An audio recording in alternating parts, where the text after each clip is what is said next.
adrenaline roar. I'm dropping blows like hammers, I'm superpowered like Thor. I'm surgical like Virgil, every opponent I rip is just another stepping stone to my championship. Let's go.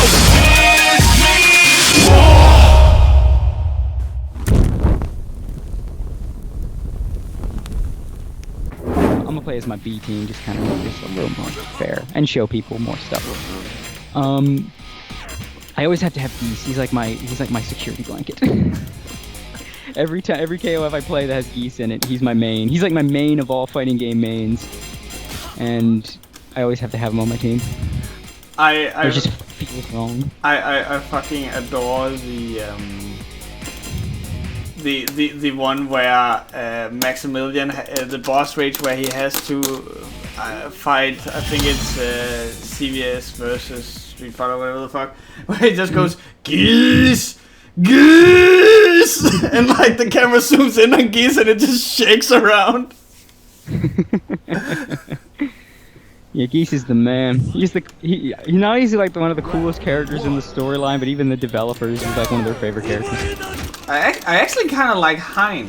Like, for some odd reason, I always love the guy who is just like, I'm so cool that I'm not even going to, you know, like, my biggest concern is that my clothes gets to show. Oh my god! No!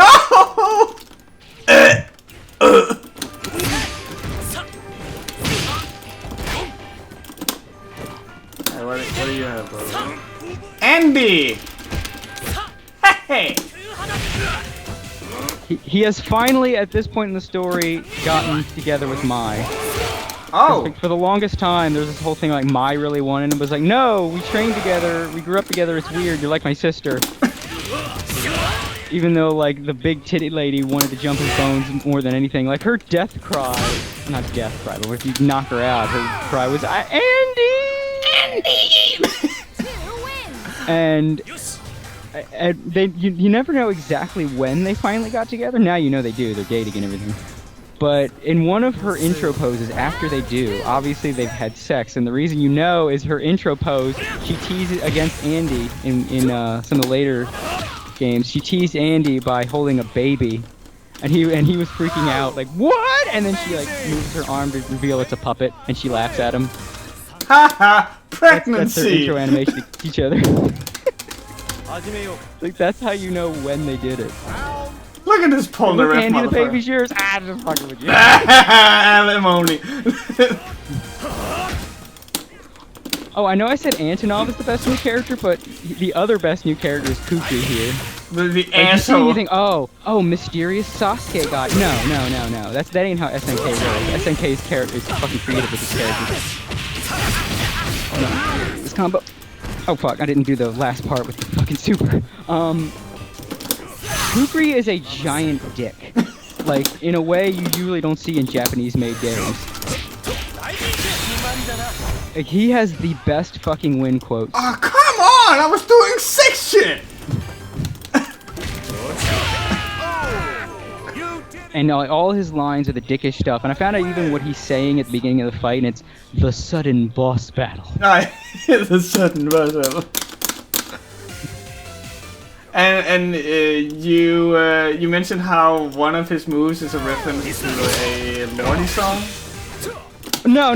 I was making a joke, because I used the red colors because of the Lordy song Blood Red Sandman. Oh, there you go. Yeah, it's just me being a nerd. I'm sorry, I did a Anita Sakishian. I didn't research my shit and took it as facts.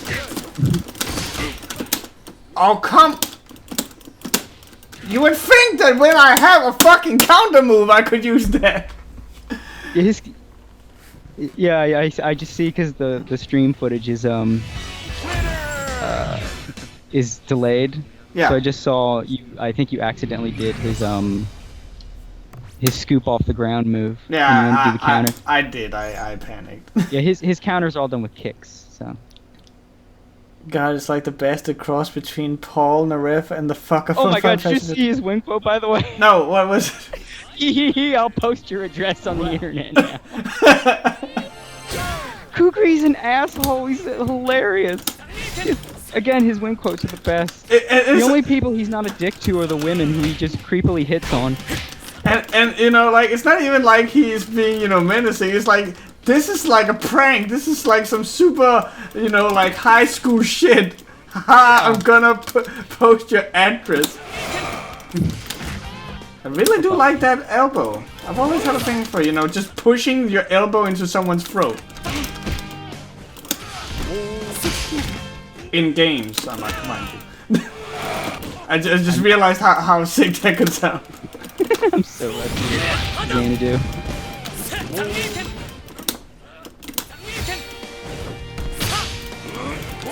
Oh my god, hold on, is that elbow safe? It feels like it pushed me back. It's not totally safe, but it's not very unsafe either. Like, it can only be punished with really fast attacks. Hey, Chook! How many people are in here draw are artists? I am, not me. I am. Oh yeah, hey, Cody, you got 12 new viewers who don't know you. Time to shill. Which part do I shill? The Dude, podcast add-on or my comic? Dude, we're going to do this for like a while, so you have plenty of time. Well, I'm Cody Baier. I do a bunch of stuff.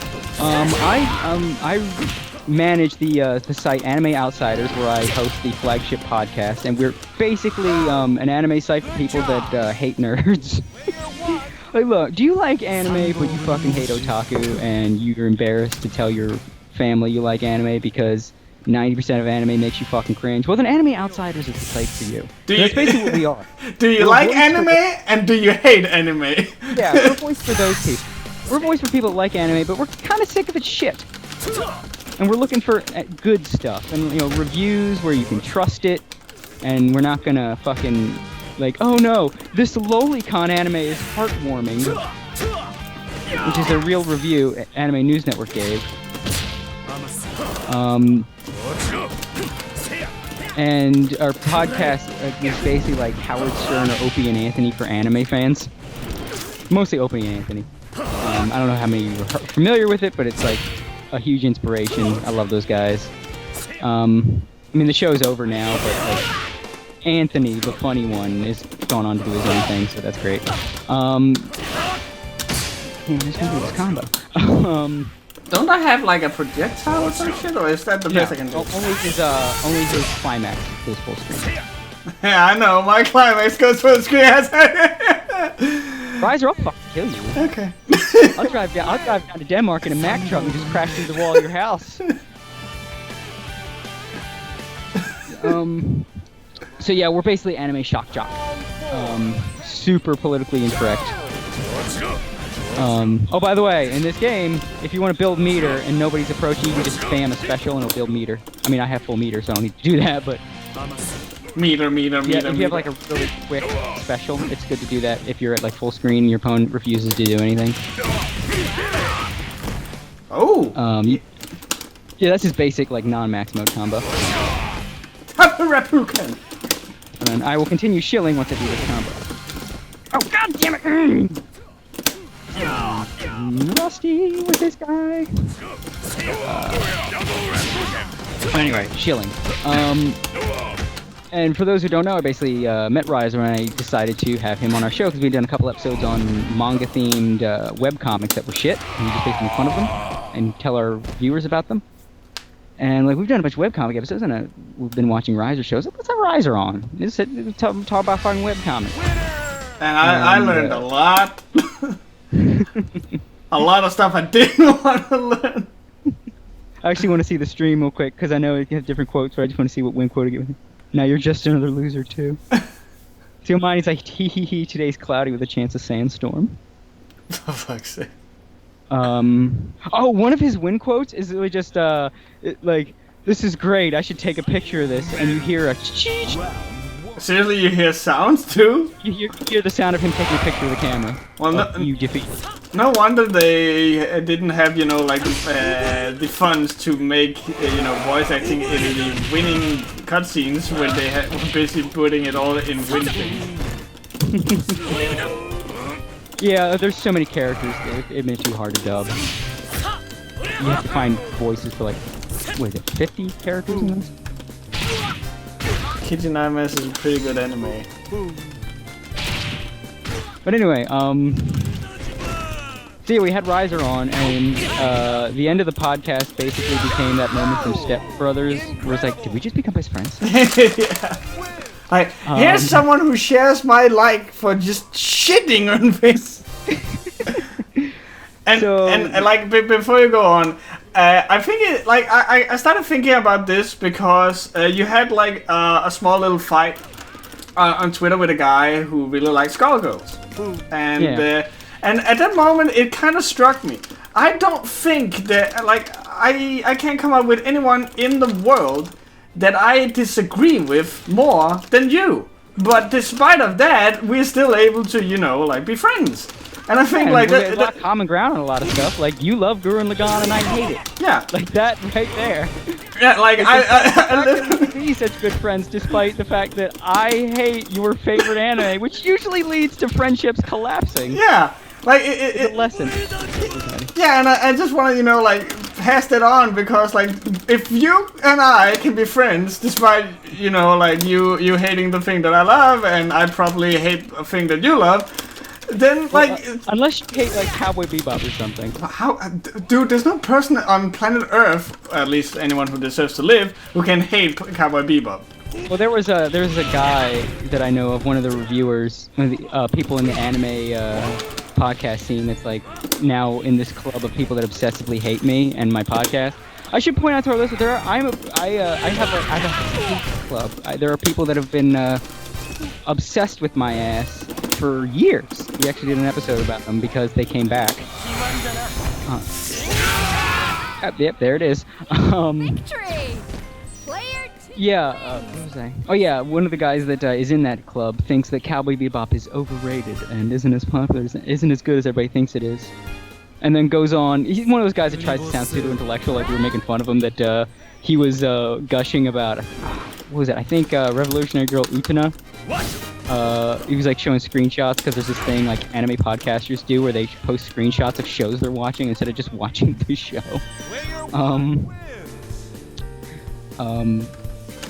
And he was like gushing about like the directorial stuff in Revolutionary Girl Utena, like it was fucking Spielberg, and he was gushing over this one shot, like, look, the way this person is leaning against this stuff and the other person is framed under their arm. And I was like, yeah, I've seen B movies that use that same shot, dude. Rift Tracks has mock movies that uses that shot. But yeah, just to return to the thing, like, and I think that's like an important lesson that people, you know, can take away, because like I saw you and this guy, and I'm like, hey, well, I like Skullgirls, so like I don't see a reason why you immediately have to go after the player when the problem is the ball. Like, oh no, he doesn't like the thing I like. That must mean he's an asshole. No, he just likes stuff that I don't. Like, fuck. His win quote. He, not what you expected from all your hard work and effort, huh? Mine is just, you know, like, regret this while you're sinking in quicksand. He has this one really good one against K-Dash. It's a unique one where it's like, I'll bet all that sand in that, what was it, like, sand and sweat sticking in that leather must be uncomfortable as hell, huh? It must feel gross, that was it.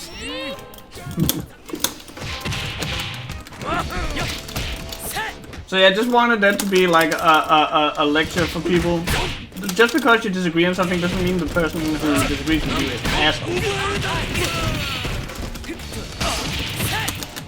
Well, yeah, definitely. Well, you know, like Cody, I don't think like you and I we can, you know, get out of that. We may be assholes, but that's beside the point. Oh, I'm totally an asshole, but I'm a selective asshole. I'm only an asshole to people that deserve it.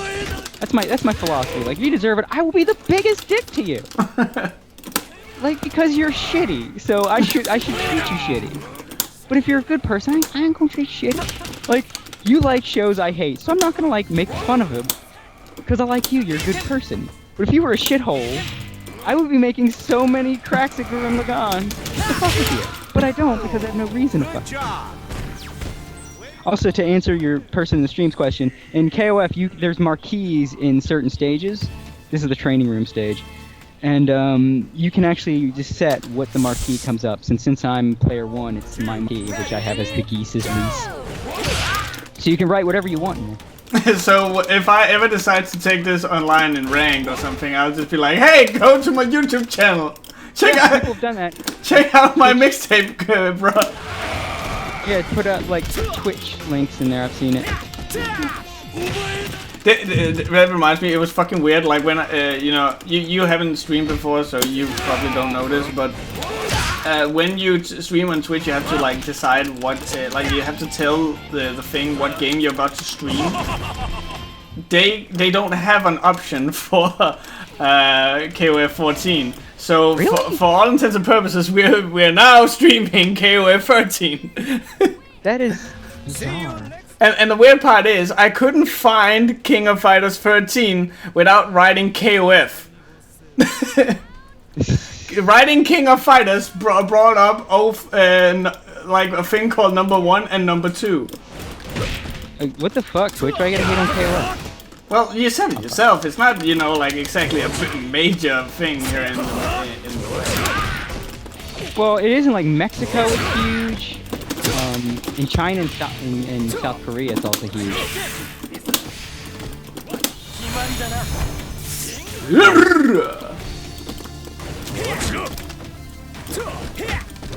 Also, it needs to be said, for those of you who ever like, if any of you exercise or go to the gym or something, if you want a good song to get yourself pumped to go to the gym, just go to YouTube and write King of Fighters, Follow Me. The theme song to this game is both a shitty song and an amazing song. It is a terrible, terrible, shitty song. I love it. Yeah, it really does get you hyped.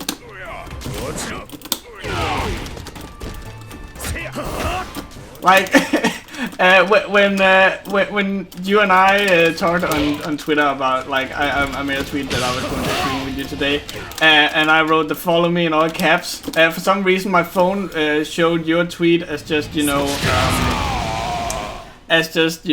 like ellipses, and so I was like, oh no, I did a super nerd thing, and now Cody's angry with me. And then I clicked on the thing and just saw like it was lit. Like, yeah.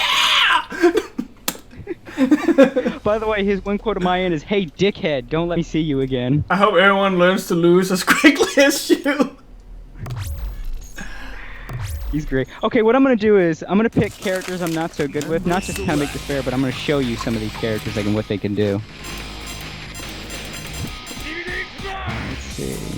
Hey, Oh, by the way, one of the reasons KOF is awesome is the second story arc, which is my favorite, was basically Cowboy Bebop versus Mad Scientists. Like, these guys, K-Dash, Kula, and Maxima, are the protagonists of that arc.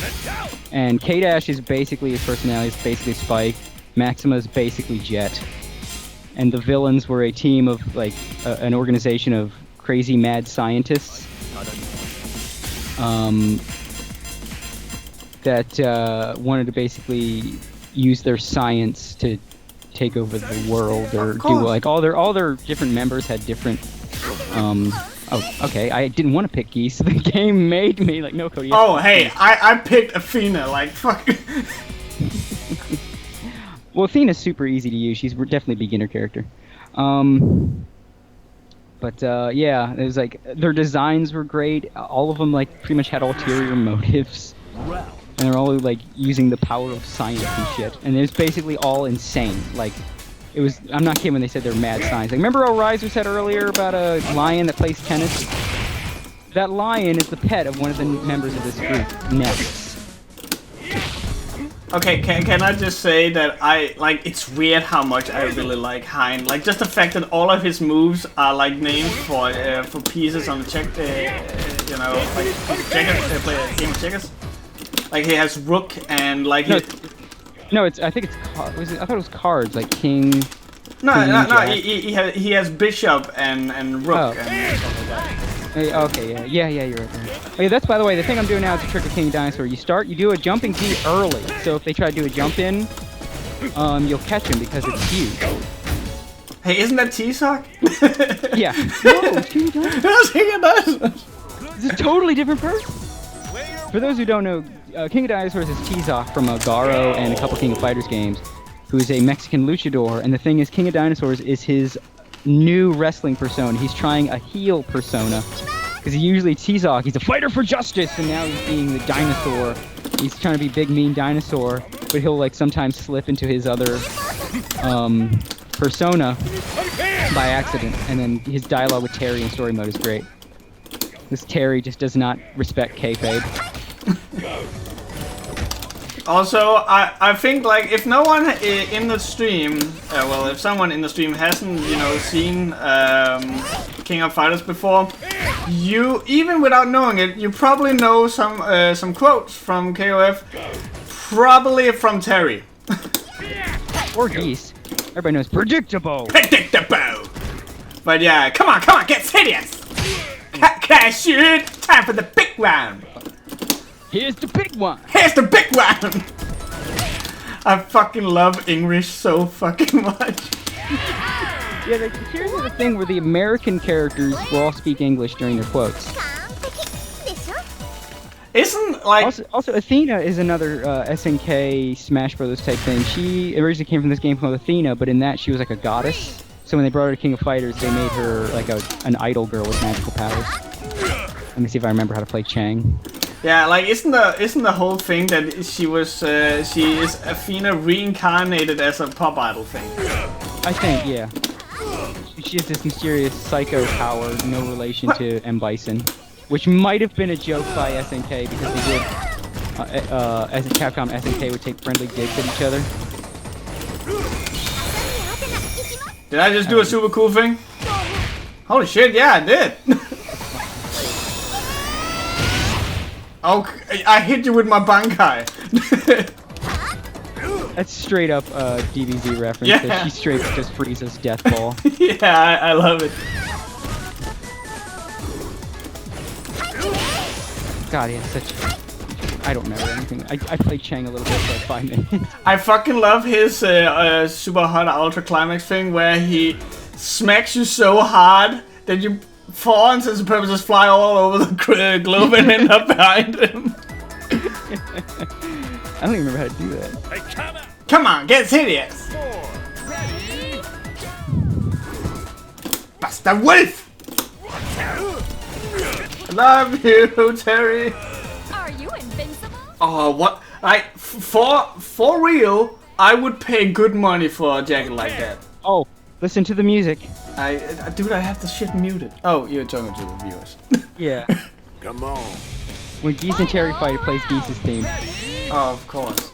which is like one of the most famous tracks from the series. Oh shit, I could have done a full combo. Finally used my main.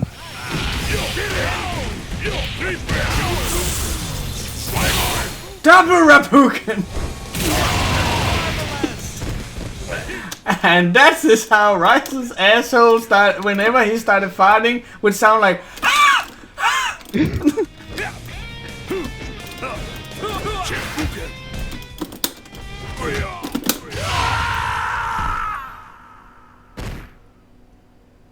I don't know how I feel about being a redneck now.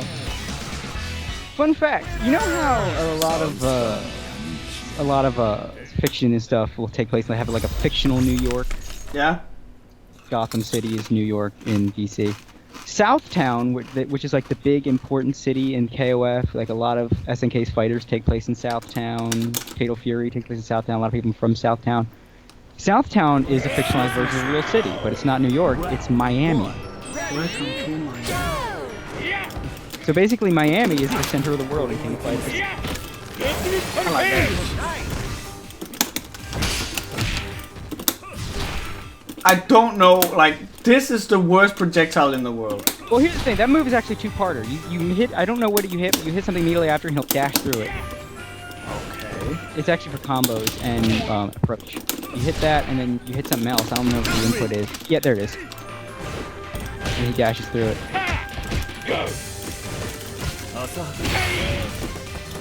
I love how he's like, he is the walking embodiment of the adjusting glasses trope. Yeah. He's Geese's butler. Yeah. And here's what I mean with King of Fighters in the story. There's subtle hints, because there's all kinds of mysteries throughout the whole series. There's subtle hints that he has connection to a character from King of Fighters 11, who's like a fan favorite named Oswald, who fought with cards, and was part of this group that was looking for this drug. They make kind of hints that Hein has some kind of secret motive. Like he's a new hire to Geese's organization, and a lot of his attack animations are the same as Oswald's, but he's not using cards; he's using this crazy energy. But he has a lot of the same poses as Oswald. Oswald also had glasses, but Oswald was more like Alucard from Hellsing with the round specs. Isn't Hein's thing that he like controls gravity or some shit? I think it's kind of gravity-based power. Like, so he has some kind of ulterior motives and possibly a connection to Oswald from 11. It's one of the many. There's all kinds of hanging plot thread mysteries throughout the series. Isn't Gotham Chicago? Don't quote me on that. No, it's What the I mean, fuck? they might be going Chicago with it, but it was originally. I mean, Gotham is now a nickname for New York City. Yeah, like, don't they have Gotham Tower, which is basically just an Empire State Building? Yeah. I don't know America, so I might just... Yeah, you're right. I mean, I'm not big on DC. Despite that, Injustice 2, really looking forward to it. Yeah. I kick the shit out of folks with Bane and that game, so I'm looking forward to doing it again. Hey, did you see that they just announced the Swamp Thing? I did not. That's cool. Yeah, he's a grappler in the same vein that, what's his name? Khan Ra from Killer Instinct is, where he's a keep-away grappler. Who wins? It looks like his character, because he's Swamp Thing, looks fucking terrible, but all of his moves are like super dope. His grab is where he takes you, and then he just overhand chucks you through the map, and then there's a clone of him at the other end smacking you in the face.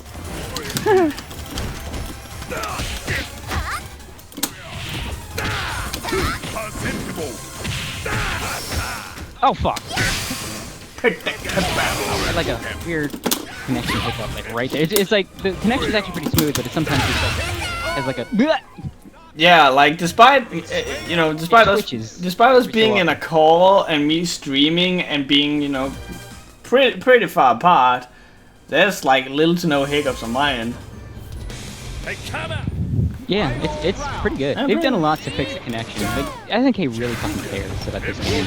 They've always been like, that's why they're my favorite company. They've always been just like not only all about like just making their games high quality, like gameplay wise, but like, they give a damn about their fans like a lot. Oh fuck! It's like that one sweet spot that fucks up his combos. Biggest issue with KOF 14 is no Shenwu.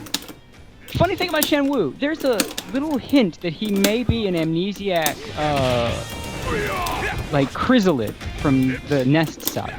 Because Chrysalid, the clone of Chrysalid, because the original Chrysalid died, and then they cloned him, and then the clone, his whereabouts are unknown. Then Shenwu in the very next game debuted. Shenwu, and the way, not only does Shenwu have multiple moves that have echoes of Chrysalid, but, right this time. But his sprite in King of Fighters 2003, where he debuted, no, it was 2003? No, it was 11. No, it might not have been very, no, I think it's 2003. Yeah, it's 2003. He had the same, like his face, the sprite of his face was the same as Chrysalid. Member select. And he had almost the same pose that Chrysalid has his arms down. Gonna be these guys. And he had his arms down. Shenwu has his arms raised like in a boxing thing, but otherwise it's the same pose, same sprite.